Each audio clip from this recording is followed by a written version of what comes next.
Hello students, this video is prepared for 12th standard biology zoology students by Kamala Kannan on behalf of Sivasakti Tuition Center, Shenkota. In your book, you will find Unit 3, Chapter 7 deals with human health and diseases. அதில் common diseases in human beings அப்படின்னு இருக்கு.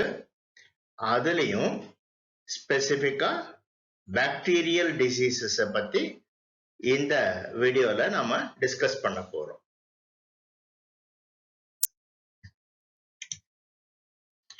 இப்போ diseases அப்படின்னு எடுத்தா அந்த disease causing organisms, இந்த நோய் கிருமிகள் இருக்கு இல்லையா, அது பாக்டீரியாவாக இருக்கலாம், வைரசஸ், ஃபங்கை, புரோட்டோசோவா, சில புரோட்டோசோவா லைக் என்டமீபா அப்படின்னு இருக்கு, அதுவாக இருக்கலாம், ஹெல்மிந்த் worms, நெமட்டோட் worms அப்படின்னு சொல்றோம். இதெல்லாம் டிசீஸ் காசிங் ஆர்கானிசம்ஸ். இந்த டிசீஸ் காசிங் ஆர்கானிசத்துல நாம இங்க இந்த வீடியோல டிஸ்கஸ் பண்ண போறது பாக்டீரியல் டிசீஸ பத்தி மட்டுமே. மற்றதெல்லாம் அடுத்த வீடியோஸ்ல நம்ம பார்ப்போம். பாக்டீரியா அப்படின்னாலே அது ஏதோ நோய் உண்டாக்கக்கூடிய கிருமின்னு நினைக்க கூடாது. எல்லா பாக்டீரியாவும் நோயை உண்டாக்காது. அதுலயும் ஒரு சில bacterial diseases are common in man. அதைத்தான் நாம இந்த வீடியோல டிஸ்கஸ் பண்ண போறோம். காமன் பாக்டீரியல் டிசீசஸ் அது என்னென்ன அப்படின்னு பார்த்தோம்னா, டிசென்டரி அப்படின்னு இருக்கு, plague, diphtheria, cholera, tetanus, typhoid, pneumonia, tuberculosis. So நூற்றுக்கணக்கான பாக்டீரியல் டிசீசஸ் காமனா இருந்தாலும் மேன்ல நாம டிஸ்கஸ் இங்க பண்ண போறது ஒரு 8 வகை பாக்டீரியல் டிசீசஸ் மட்டுமே. அதுலயும் ஃபார் எக்ஸாம்பிள் டிசென்ட்ரி அப்படின்னு எடுத்தா அதற்கு உண்டான காரணி, நோய் காரணி என்ன, பாக்டீரியா, அது பேர் என்ன, அப்புறம் நம்ம உடல்ல எந்த பகுதியில பாதிக்குது, சைட் ஆஃப் இன்ஃபெக்ஷன், ஒருவர்கிட்ட இருந்து இன்னொருத்தருக்கு எப்படி பரவுது, மோட் ஆஃப் டிரான்ஸ்மிஷன், அப்புறம் நோய் வந்தவர்களுக்கு என்ன அறிகுறி இருக்கு, நோய் அறிகுறி, சிம்டம்ஸ், இதைத்தான் நம்ம டிஸ்கஸ் பண்ண போறோம் இந்த வீடியோல. சோ இதே தான் டிசென்ட்ரிக்கு, பிளேகுக்கு, டிப்தீரியா எக்ஸெட்ரா இந்த 8 வகை பாக்டீரியல் டிசீசஸுக்கும் நம்ம இந்த வீடியோல டிஸ்கஸ் பண்ண போறோம். பாக்டீரியல் டிசென்ட்ரி, பேசில்லரி டிசென்ட்ரின்னு உங்க புக்ல கொடுத்திருப்பாங்க, ரெண்டும் ஒண்ணுதான். பேசில்லஸ் அப்படின்னா ராட் ஷேப்டு பாக்டீரியா அப்படின்னு பொருள். இதற்கு ஷிகல்லோசிஸ் அப்படின்னு பெயர் இந்த நோய்க்கு. இந்த நோய்க்கு உண்டான காரணி இந்த பாக்டீரியா இருக்கு இல்லையா, ஷிகல்லான்னு பேரு, இது ராட் ஷேப்டு பாக்டீரியா, அதனாலதான் பேசில்லரி டிசென்ட்ரி அப்படின்னு குறிப்பிட்டிருப்பாங்க. இப்போ இந்த பாக்டீரியா நம்ம உடல்ல எங்க தாக்குது அப்படின்னு கேட்டீங்கன்னா, அதாவது சைட் ஆஃப் இன்ஃபெக்ஷன் எங்கன்னு கேட்டா இந்த பெருங்குடல், இது சிறுகுடல் ஸ்மால் இன்டெஸ்டைன், இது லார்ஜ் இன்டெஸ்டைன் அல்லது கோலன் அப்படிங்கிறோம். அதுல இது டிரான்ஸ்வர்ஸ் கோலன், அந்த இடத்துல காமிச்சிருக்கிறாங்க. உங்களுக்கு வசதி இருந்ததுன்னா இதை ஜூம் பண்ணி கூட பார்க்கலாம். அடுத்தது mode of transmission, drinking contaminated water அப்படின்னு என்ன அர்த்தம், இந்த பாதிக்கப்பட்ட பர்சன் அவங்களுக்கு லூஸ் மோஷன் இருக்கும், அதனால்தான் டிசென்டரி அப்படிங்கிறோம், லூஸ் மோஷன். சோ அடிக்கடி மலஜலம் கழிக்க வேண்டியிருக்கும். அப்படி கழிக்கிற இடம் நீரோட்டத்தோட கலந்ததுன்னா, அதாவது ஒரு நதி ஓடுற நதி, அது அந்த ஓரத்துல மலஜலம் கழிக்கிறாரு, அல்லது நிலத்துல கழிக்கிறாரு, நிறைய மழை வந்து அந்த தண்ணீரோட இது கலக்குது அப்படின்னா அந்த மலை ஜலத்துல இந்த பாக்டீரியா இருக்கும், அது போய் அந்த வாட்டர்ல சேர்ந்துடும். அப்படிப்பட்ட கண்டாமினேட்டட் வாட்டரை யாராவது குடிக்கும் போது இந்த பர்சன் அதை குடிக்கிறார். இந்த மாதிரி கண்டாமினேட்டட் வாட்டரை குடிக்கும் போது இந்த பாக்டீரியல் டிசென்ட்ரி வர்றதுக்கு நிறைய சான்சஸ் உண்டு. அப்ப என்ன செய்யணும்? பாதுகாக்கப்பட்ட சுத்தமான குடிநீரை தான் குடிக்கணும். அப்படி வசதி இல்லையா, இந்த மாதிரி வாட்டர் தான் கிடைக்குதா, அப்ப அதை நல்லா கொதிக்க வச்சான்னா இந்த பாக்டீரியா எல்லாம் இறந்து போயிடும். கொதிக்க வச்சு அதை ஆற வச்சு அதுக்கப்புறம் தான் குடிக்கணும், அப்பதான் safe. So mode of transmission is through drinking contaminated water. இப்ப என்ன நோய் அறிகுறி வருது? இந்த மாதிரி ஷிகல்லோசிஸ், பாக்டீரியல் டிசென்ட்ரி இருந்ததுன்னா பயங்கரமா வயிற்று வலிக்கும், அப்டாமினல் பெயின் இருக்கும். இதை இங்க பார்க்கலாம்.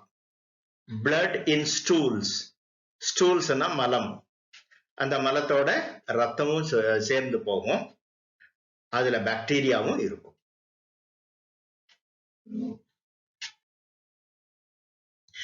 பூபோனிக் பிளேக், இத பிளாக் டெத் அப்படின்னு குறிப்பிடுறாங்க. ஏன் பிளாக் டெத் பெயருன்னா பாதிக்கப்பட்ட பர்சன்ல, பாதிக்கப்பட்ட இடங்கள்ல கருப்பு நிறமாகுது, ஸ்கின் பிளாக்கன் ஆகுது, அதனால பிளாக் டெத்னு குறிப்பிடுறாங்க. இதனுடைய காசேட்டிவ் ஆர்கானிசம் வந்து Yersinia pestis. So Yersinia pestis எனக்கூடிய இந்த பாக்டீரியா என்ன நோயை உண்டாக்குது? பூபோனிக் பிளேக் உண்டாக்குது. இப்ப உடல்ல எந்த இடத்துல இது தாக்குது, சைட் ஆஃப் இன்ஃபெக்ஷன் எது அப்படின்னு கேட்டீங்கன்னா, இங்க காமிச்சிருக்கு இல்லையா, லிம்ப் நோடு. இந்த ஆம்பிட்ல இந்த லிம்ப் நோடு ஸ்வெல்லிங் இருக்கு, வீக்கம் இருக்கு. காரணம் வந்து இந்த எர்சீனியா பெஸ்டிஸ் இன்ஃபெக்ட் பண்ணிருக்கு. சோ இன்ஃபெக்ட் பண்றது எந்த பகுதிய? லிம்ப் நோட. சோ இந்த லிம்ப் நோட் இங்க வீக்கமா இருக்கு, இந்த வீங்கி இருக்கிற பகுதியில இன்ஃபெக்ஷன் இருக்கு அப்படிங்கிறது அர்த்தம். அடுத்தது மோட் ஆஃப் டிரான்ஸ்மிஷன். இது ஒரு பர்சன்ல இருந்து இன்னொருத்தருக்கு எப்படி பரவுது அப்படின்னு கேட்டீங்கன்னா, ராட் ஃப்ளீ மூலமாக. எலி, இந்த எலியில ஃப்ளீ, xenopsilla எனக்கூடிய ஃப்ளீ, இது ஒரு இன்செக்ட், இது இதுல பாரசைட்டா இருக்கு. இந்த எலி இறந்து போச்சுன்னா இந்த xenopsilla மனிதனை போய் கடிக்குது. அப்போ மனிதனை கடிக்கும் போது இந்த பாக்டீரியாவை இது டிரான்ஸ்மிட் பண்ண முடியும். சோ அதனாலதான் இப்போ ஃப்ளட், வெள்ளம் வருது, அந்த அதுல நிறைய எலிகள் இறந்து போகுது அப்படின்னா அந்த இடத்துல பிளேக் எபிடமிக் ஆறதுக்கு நிறைய சான்சஸ் இருக்கு. காரணம், இறந்து போன எலியிலிருந்து இந்த ராட் ஃப்ளீ, xenopsilla இது கிளம்பி அது மனிதர்களை கடிக்கும் போது இந்த இட்ஸ் பிளட் சக்கிங் இன்செக்ட், இது இந்த பாக்டீரியாவை டிரான்ஸ்மிட் பண்ணுது. அந்த கடிக்கப்பட்ட அந்த மனிதன்ல இந்த பாக்டீரியா புகுந்து அது லிம்ப், பிளட் வழியா அப்புறம் லிம்புக்கு போயிடுது, லிம்ப் நோடுல அக்யூமுலேட் ஆகுது. ஃபார் எக்ஸாம்பிள் இந்த இடத்துல, அந்த இடத்துல வீக்கமா இருக்கிறத நம்ம பார்க்கலாம். இப்போ சிம்டம்ஸ், ஸ்வாலன் லிம்ப் நோட்ஸ் இங்க காமிச்சிருக்கிறது தான். அப்புறம் ஹை ஃபீவர் இருக்கும், தலைவலி இருக்கும். இதெல்லாம் characteristic of Yersinia pestis infection, அதாவது பூபோனிக் பிளேகினுடைய இன்ஃபெக்ஷன். டிப்தீரியா, டிப்தீரியா எனக்கூடிய பாக்டீரியல் டிசீஸுக்கு காரணமா இருக்கிறது வந்து கொரினி பாக்டீரியம் டிப்தீரியே அப்படின்னு பெயர். இது டம்பல் ஷேப்ல இருக்கிறத பார்க்கலாம். இந்த டிப்தீரியா எங்க பாதிப்பை ஏற்படுத்துது அப்படின்னா, அதாவது சைட் ஆஃப் இன்ஃபெக்ஷன் எதுன்னு கேட்டீங்கன்னா லாரிங்ஸ். லாரிங்ஸ்னா வாய்ஸ் பாக்ஸ், குரல் வளை அப்படின்னு சொல்றோம். அந்த வாய்ஸ் பாக்ஸ் தான் நம்ம மூச்சு உள்ள போறதுக்கு முதல் வாசல், அதுதான். அது வழியா தான் ரெஸ்பிரேட்டரி சிஸ்டத்துக்கு உள்ள போயிட்டு அப்புறம் வெளியில வரணும் காற்று. சோ இது டிப்தீரியல் மெம்பரேன் ஒன்று ஃபார்ம் ஆகுது இன்ஃபெக்ட் ஆன இந்த பகுதியில. அப்படி மெம்பரேன் ஃபார்ம் ஆகும் போது அது அந்த பாதிக்கப்பட்ட குழந்தையோ, இது குழந்தைகளை தான் மோஸ்ட்லி பாதிக்குது, அடல்ட்டுக்கும் வரலாம். அப்படி பாதிப்பை ஏற்படுத்தும் போது அந்த டிப்தீரியல் மெம்பரேன் ஃபார்ம் ஆகும் போது மூச்சு உள்ள இழுத்து விடுறது கஷ்டமாகும், பிரீதிங் டிஃபிகல்ட்டி இருக்கும். இதான் லாரிங்ஸ், அதான் சைட் ஆஃப் இன்ஃபெக்ஷன். உங்களுக்கு வசதி இருந்ததுன்னா அதை ஜூம் பண்ணி பார்க்கலாம். மோட் ஆஃப் டிரான்ஸ்மிஷன், எப்படி ஒரு பர்சன் வந்து இன்ஃபெக்டட் பர்சன் வந்து இன்னொரு பர்சனுக்கு பரவுது அப்படின்னு கேட்டீங்கன்னா டிராப்லெட் இன்ஃபெக்ஷன் மூலமாக. அப்படின்னா என்ன, தும்மினாலோ இருமினாலோ இந்த மாதிரி டிராப்லெட்ஸ் வரும், ஏர்போன் டிராப்லெட்ஸ், அதுல இந்த வைரஸஸ் இருக்கும். கொரோனா பரவுது இல்லையா, அதே போலதான் இருக்கும். சிம்டம்ஸ், நோய் அறிகுறி அது பிரீதிங் டிஃபிகல்ட்டி. இது குழந்தைகளுக்கு மெயினா பாதிக்குது அப்படின்னு குறிப்பிட்டேன். இந்த குழந்தைய பார்க்கலாம், மூச்சு விடுறதுக்கு கொஞ்சம் கஷ்டப்படுற மாதிரி இந்த போட்டோல தெரியுது. இந்த பிரீதிங் டிஃபிகல்ட்டி, ஏன் பிரீதிங் டிஃபிகல்ட்டி? ஏன்னா இது தொண்டை அடைப்பான், தொண்டை அடைச்சுக்குது. சோர் த்ரோட், இருமி இருமி அந்த இடத்துல த்ரோட் புண்ணாயிடுது. இந்த டிப்தீரியா அப்புறம் இன்னொரு பெர்டூசிஸ் ஒரு பாக்டீரியல் டிசீசஸ் இருக்கு, tetanus. So diphtheria, pertussis, tetanus, இந்த 3 பாக்டீரியல் டிசீசஸுக்கும் சேர்த்து ட்ரிபிள் ஆன்டிஜன் எனக்கூடிய தடுப்பு ஊசி இருக்கு. ட்ரிபிள் ஆன்டிஜன் டிபிடி வேக்சின் அப்படின்னு குறிப்பிடுறோம். இத எல்லா குழந்தைகளுக்கும் கொடுத்துடுறாங்க. அதனால மோஸ்ட்லி டிப்தீரியா ஒழிக்கப்பட்டு விட்டது. பட் இந்த டிப்தீரியா இந்த தடுப்பூசி போடலைன்னா இந்த டிசீஸ் வர்றதுக்கு நிறைய வாய்ப்புகள் இருக்கு.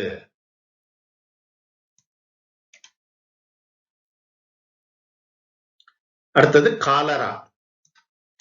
இதற்கு காரணி விப்ரியோ காலரே அப்படிங்கிற பாக்டீரியா.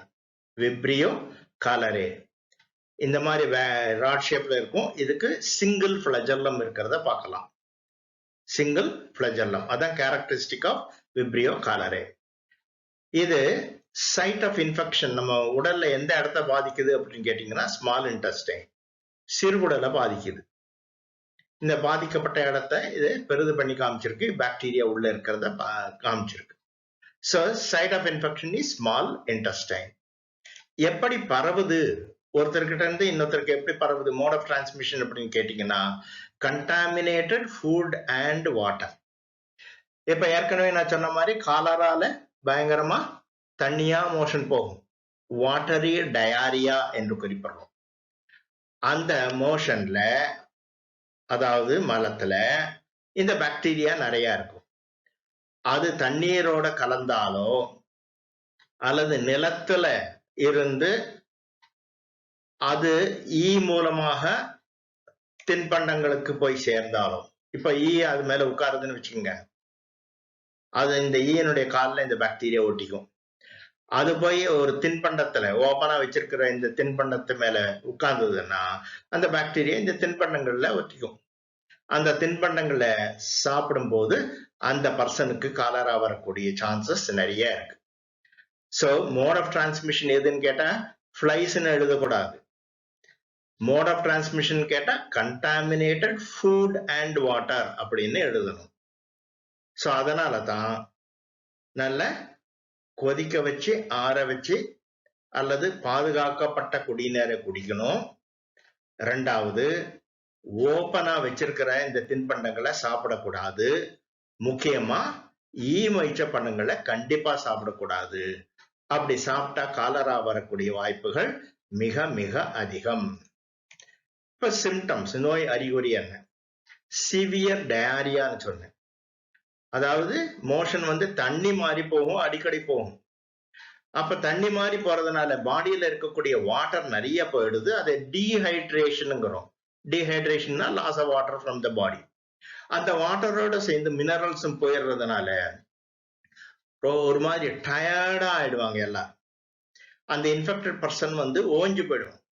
இங்க குழந்தை அப்படி டீஹைட்ரேட்டட் பாடியோட இருக்கக்கூடிய குழந்தைய போட்டோ எடுத்து காமிச்சிருக்கீங்க. அப்ப இந்த மாதிரி டீஹைட்ரேஷன் ஆச்சுன்னா அதுக்கு முதல் உதவி என்ன செய்யணும்?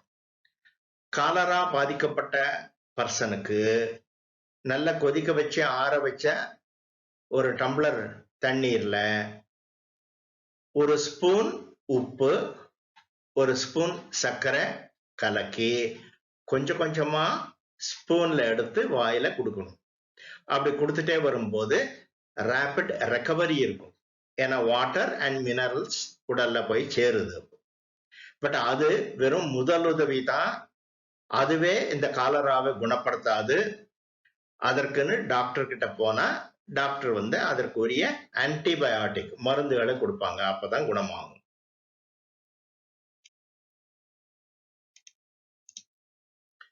டெட்டனஸ், இதற்கு லாக் ஜா அப்படின்னு பெயர். இதுக்கு காரணமா இருக்கக்கூடிய இந்த பாக்டீரியாவுடைய ஷேப்பை நீங்க பார்க்கலாம். ஒரு பக்கம் பருத்து இருக்கும் இந்த பாக்டீரியா. இதற்கு கிளாஸ்ட்ரீடியம் டெட்டனி அப்படின்னு பெயர். சோ கிளாஸ்ட்ரீடியம் டெட்டனி எனக்கூடிய பாக்டீரியா தான் டெட்டனஸ் எனக்கூடிய டிசீஸை உண்டாக்குது. இது உடல்ல எந்த இடத்துல பாதிக்குது? சைட் ஆஃப் இன்ஃபெக்ஷன் எது அப்படின்னு கேட்டீங்கன்னா ஜா மசில்ஸ். ஜா மசில்ஸ போய் பாதிக்கும். இந்த ஜா மசில்ஸ பாதிக்கும் போது அந்த வாயை திறக்க முடியாது, மூட முடியாது, அந்த மாதிரி ஒரு மாதிரி இழுத்து பிடிச்சுக்கும். ஸோ இந்த ஜா மசில்ஸ் தான் site of infection for tetanus bacteria, Clostridium tetani. Mode of transmission through wound infection. அதாவது குழந்தைகள் விளையாடும் போது விழுந்து முழங்கால்லையோ கால்லையோ அடிபட்டதுன்னு வச்சுக்கோங்க. அந்த இடத்துல அந்த சாயல்ல இருக்கக்கூடிய இந்த பாக்டீரியா ரத்தத்தோட கலக்கிறதுக்கு வாய்ப்புகள் இருக்கு. அப்போ டெட்டனஸ் உண்டாகக்கூடிய சான்சஸ் உண்டு.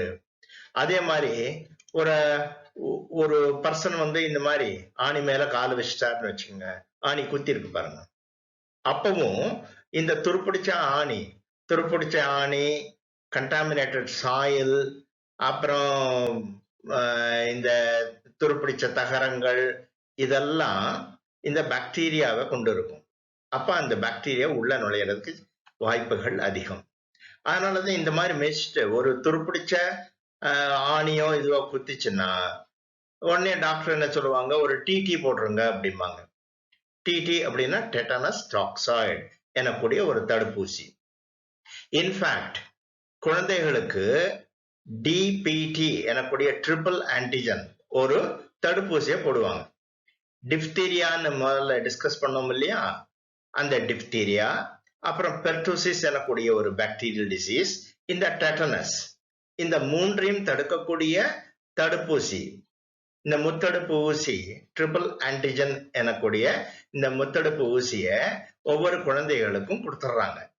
அதனால டெட்டனஸ் வர்றதுக்கு குழந்தைகள்ல வாய்ப்புகள் கம்மி. ஏன்னா இந்த குழந்தைகள் தான் ஓடி ஆடி விளையாடும் போது அடிபடுறதுக்கு சான்சஸ் அதிகம். பட் இப்போ அடல்ட்ஸ்ல இந்த மாதிரி குத்தி ஏதாவது ஒரு இன்ஜரி ஏற்பட்டு அது வழியா டெட்டனஸ் வர்றதுக்கு சான்ஸ் இருக்குன்னா உடனே நாம ஒரு டிடியை போட்டுக்கணும். இந்த டிடி டெட்டனஸ் டாக்ஸாய்டு எனக்கூடிய இந்த தடுப்பூசி 6 மாசம் வரைக்கும் உங்களை பாதுகாக்கும். அதுக்கப்புறம் மறுபடியும் இந்த மாதிரி ஏதாவது அடிபட்டதுன்னா இன்னொரு டிடி போட வேண்டி இருக்கும். So mode of transmission is through wound infection. Symptoms ஏற்கனவே சொன்ன மாதிரி ஜா அண்ட் ஃபேஸ் மசில்ஸ்ல ஸ்பாசம் அப்படின்னா அப்படியே இழுத்து பிடிச்சுக்கிறது. அந்த மசில் நம்ம கண்ட்ராக்ட் ஆகி ரிலாக்ஸ் ஆகும் இல்லையா, அப்படி இல்லாம கண்ட்ராக்ட் ஆகி ரொம்ப பெயின்ஃபுல்லா இருக்கும். இப்ப இந்த பர்சனுக்கு பார்க்கலாம். நீங்க இந்த பர்சனுக்கு பாத்தீங்கன்னா ஃபேஸ், அந்த ஜா மசில்ஸ் இதெல்லாம் இழுத்து பிடிச்சிருக்கு. ஸோ இந்த கண்ட்ராக்ஷன், பெயின்ஃபுல் கண்ட்ராக்ஷன் இது. அதனாலதான் இப்படி கோணிக்குது. இது டெட்டனஸினுடைய சிம்டம். டைஃபாய்டு, இது என்டரிக் ஃபீவர்ங்கிறோம். என்டிரான் அப்படின்னா இன்டெஸ்டைன். இன்டெஸ்டைனை பாதிக்கக்கூடிய இந்த பாக்டீரியல் டிசீஸுக்கு டைபாய்டுன்னு பெயர். இதற்கு உண்டான காரணி இந்த பாக்டீரியா. இதற்கு பெயர் சால்மோனெல்லா டைஃபி. இது கேரக்டரிஸ்டிக்கா பார்க்கலாம், நிறைய ஃபிளஜெல்லம் உள்ள பாக்டீரியா இது சால்மோனெல்லா டைஃபி. உடல்ல எங்க பாதிக்குது அப்படின்னு கேட்டா site of infection small intestine and colon. கோலன்ங்கிறது லார்ஜ் இன்டெஸ்டைன், பெருங்குடல், ரெண்டுத்தையும் பாதிக்கும். சோ இந்த மாதிரி பாதிப்பை ஏற்படுத்தும் போது இதை பெரிதுபடுத்தி காமிச்சிருக்கு. இந்த கோலன் அங்க ரப்சர் ஆயிருக்கு. சோ அந்த இடத்துல இருந்து ரத்தம் வடியும் சிவியர் இன்ஃபெக்ஷன் டைம்ல. மோட் ஆஃப் டிரான்ஸ்மிஷன் இந்த மாதிரி டைபாய்டு ஃபீவர், இது என்டரிக் ஃபீவர், அதாவது இன்டெஸ்டைனல் ஃபீவர் அப்படிங்கிறதுனால அந்த மலஜலத்துல இந்த பாக்டீரியா கண்டிப்பா இருக்கும். அது வாட்டர் அண்ட் ஃபுட், காலரா குறிப்பிட்டோம் இல்லையா, அது மாதிரி வாட்டர் அண்ட் ஃபுட் வழியாக இன்னொருத்தருக்கு போய் பரவுது. இப்ப இந்த பர்சன் கண்டாமினேட்டட் வாட்டர் குடிக்கிறத பார்க்கலாம். அதனால டைபாய்டு வர்றதுக்கு நிறைய சான்சஸ் உண்டு. அப்ப என்ன செய்யணும்? சுத்தமான தண்ணீரை, அதாவது கொதிக்க வச்சு ஆற வச்ச தண்ணீரை அல்லது பாதுகாக்கப்பட்ட குடிநீர் குடிக்கணும். கண்டாமினேட்டட் ஃபுட், அதாவது ஈமச்ச ஃபுட் என்னெல்லாம் சொன்னேன் இல்லையா, அந்த மாதிரி ஃபுட் எல்லாம் சாப்பிடக்கூடாது. அப்ப இந்த டைபாய்டு வர்றதுக்கு சான்சஸ் மிக மிக குறைவு. சிம்டம்ஸ், நோய் அறிகுறி என்ன? ஹை ஃபீவர், 100 டிகிரி ஃபாரன்ஹீட்டுக்கு குறையாம கண்டினியூஸா இருக்கும். High fever characteristic of typhoid. பயங்கரமா தலைவலிக்கும், டயாரியா இருக்கும். அந்த டயாரியால அதாவது லூஸ் மோஷன் இருக்கும், அதுல இந்த பாக்டீரியா கலந்திருக்கும். அது சேரும் போதுதான் கண்டாமினேட்டட் வாட்டர் அண்ட் ஃபுட் வழியா இன்னொருத்தருக்கு பரவுது. நிமோனியா. நிமோனியா அப்படிங்கிறது ரெஸ்பிரேட்டரி பாக்டீரியல் டிசீஸ். இதற்கு காரணியா இருக்கக்கூடிய பாக்டீரியா இது ஸ்ட்ரெப்டோகாக்கஸ் நிமோனியன் பேர். Streptococcus pneumoniae. இப்ப பேசிலஸ் அப்படின்னா ராட் ஷேப்டுன்னு சொன்ன பாக்டீரியா, காக்கஸ் அப்படின்னா ஸ்பெரிக்கல் பாக்டீரியா, ஸ்ட்ரெப்டோகாக்கஸ் அப்படின்னா இந்த மாதிரி செயின் ஆஃப் பாக்டீரியா. இது ஒவ்வொன்றும் ஒவ்வொரு bacteria, chain of cocci. Spherical bacteria இருந்தா அது ஸ்ட்ரெப்டோகாக்கஸ் சொல்றோம். இது கேரக்டரிஸ்டிக் ஆஃப் நிமோனியல் பாக்டீரியா. இப்ப site of infection alveoli in lungs. So respiratory சிஸ்டத்தை பாதிக்குது. Lungs are made up of alveoli. அந்த ஆல்வியோலை, பாதிக்கப்பட்ட ஆல்வியோலையில இது மேக்னிஃபை பண்ணி காமிச்சிருக்கு. இந்த பாக்டீரியா இருக்கிறத பார்க்கலாம். மோட் ஆஃப் டிரான்ஸ்மிஷன் எப்படி? கொரோனா பரவற மாதிரி தான். droplets from sneezing or coughing. sneezing அப்படின்னா தும்முறது, coughing இருமல். அப்படி பண்ணும்போது இப்படி டிராப்லெட்ல, இந்த வாட்டர் டிராப்லெட்ஸ்ல பூரா இந்த பாக்டீரியா இருக்கு. இது இன்னொருத்தருக்கு பரவுது. So mode of transmission is through droplets from sneezing or coughing. Symptoms, fever இருக்கும், இதுலயும் cough, ரொம்ப இருமல் இருக்கும், breathing difficulty, மூச்சு திணறல் இருக்கலாம். So இதெல்லாம் symptoms of pneumonia. So pneumonia காய்ச்சல் அப்படிங்கிறோம். அதுல cough characteristic, breathing difficulty இருக்கும். இப்ப இந்த பர்சனுக்கு இன்ஃபெக்ட் ஆயிருக்குன்னு இதை காமிச்சிருக்கு, அவ்வளவுதான். So this person is coughing. Tuberculosis, சுருக்கமா இதை டிபி என்று குறிப்பிடுவாங்க. தமிழ்ல காசநோய் அப்படின்னு பெயர். இதற்கு காரணமா இருக்கக்கூடிய பாக்டீரியா மைக்கோபாக்டீரியம் டியூபர்குலோசிஸ். இது ஒரு ரெஸ்பிரேட்டரி இன்ஃபெக்ஷன். ரெஸ்பிரேட்டரி இன்ஃபெக்ஷன் அப்படின்னால site of infection will be respiratory system. அதாவது இங்கே alveoli, lungs are made up of alveoli. அந்த ஆல்வியோலையில இந்த பாக்டீரியாவை பார்க்கலாம் இந்த இன்ஃபெக்டட் பர்சன்ல. So naturally mode of transmission எப்படி? droplets from coughing. இந்த டியூபர்குலோசிஸ் டிபி பேஷண்ட்ஸ் எப்பவுமே இருமிக்கிட்டே இருப்பாங்க. அவங்க அந்த இருமி அதை காரி துப்புவாங்க. அந்த கோழை ஸ்புட்டம் இருக்கு இல்லையா, அதுல இந்த பாக்டீரியா உண்டு. இது மற்றவங்களுக்கு ஈஸியா பரவிடும். அதனாலதான் அந்த காலத்துல, அதாவது இப்ப எல்லாம் மருந்து இதற்கு கண்டுபிடிச்சிருக்காங்க, அதனால தடுக்கப்பட்டிருக்கு. முன்னெல்லாம் மருந்து கிடையாது இதுக்கு. அதனால இந்த மாதிரி காசநோய் வந்தவங்களை ஐசோலேட் பண்ணிடுவாங்க. ஊருக்கு வெளியே டிபி சானட்டோரியம் அப்படிங்கிற இடத்துல இவங்களை கொண்டு போய் வச்சிருவாங்க. அங்கதான் இவங்க இருக்கணும். இல்லைன்னா இது எல்லாருக்குமே பரவும் அப்படிங்கிறதுனால. சோ டிபிக்கு அந்த காலத்துல மருந்து கிடையாது. அதனால ரொம்ப டேஞ்சரஸ், ரொம்ப பயப்பட்ட ஒரு வியாதியா இருந்தது டிபி.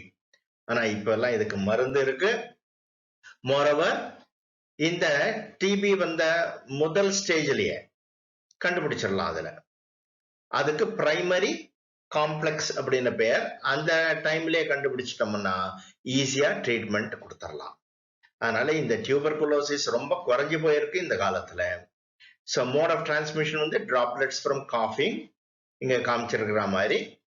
சிம்டம்ஸ் chronic cough, நான் ஏற்கனவே சொன்ன மாதிரி இருமிக்கிட்டே இருப்பாங்க. அந்த இருமல் அப்போ வரக்கூடிய இந்த ஸ்பிட்டம் இருக்கு இல்லையா, மியூகோபூரலண்ட் டிஸ்சார்ஜ், அதுல இந்த பாக்டீரியா இருக்கும். And there will be severe loss of weight, எலும்பும் தோலுமா இருக்கிறத பார்க்கலாம். இந்த மாதிரி டிபி அஃபெக்டட் பேஷண்ட்ஸ் வந்து ரொம்ப எலும்பும் தோலுமா ஆயிடுறாங்க. இதெல்லாம் டியூபர்குலோசிஸினுடைய ரொம்ப ஒரு ட்ரெட்டட் டிசீஸ் இது டியூபர்குலோசிஸ். ஆனா இப்போ கட்டுப்பாட்டுல இருக்கு. ஏன்னா இதுக்கெல்லாம் மருந்து இப்ப கண்டுபிடிச்சிருக்காங்க. அதனால டியூபர்குலோசிஸ் அந்த percentage of persons infected by tuberculosis இப்ப ரொம்ப ரொம்ப கம்மி. இப்ப இந்த வீடியோல பாக்டீரியல் டிசீசஸ் பத்தி தெரிஞ்சுக்கிட்டீங்க. அடுத்து வர்ற வீடியோஸ்ல வைரல் டிசீசஸ், அப்புறம் ஃபங்கல் டிசீசஸ் எக்ஸெட்ரா, இது எல்லாம் ஒவ்வொரு வீடியோலையும் நம்ம டிஸ்கஸ் பண்ண போறோம். தேங்க்யூ ஃபார் வாட்சிங்.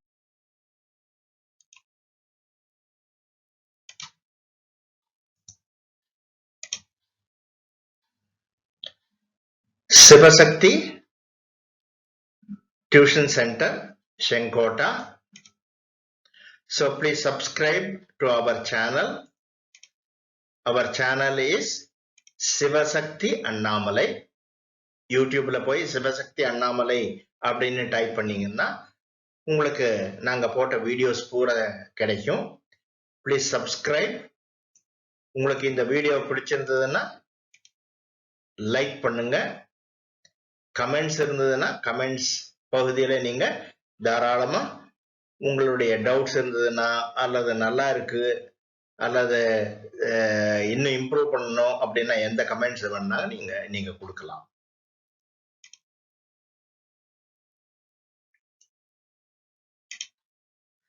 Thank you, viewers. Thank you for watching. Let us meet in the next video.